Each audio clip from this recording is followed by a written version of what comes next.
想象下，你身體深處有個隱形嘅秘密引擎，佢每日24小時默默運作，推動住你所有嘅思考、感受同行動。冇咗佢，你嘅生活就會完全停頓。而呢個關鍵引擎嘅運作，竟然只係靠一種我哋平時好容易忽略嘅微量元素嚟維持。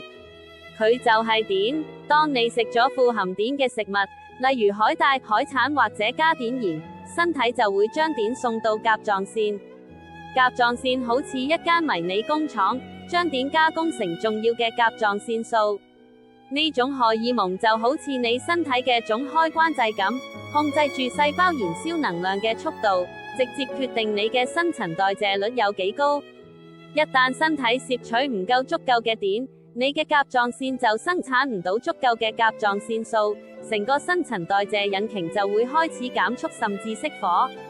結果呢，你可能會成日覺得好攰，無精打采，手腳冰冷，體重亦會不知不覺咁增加，情緒低落。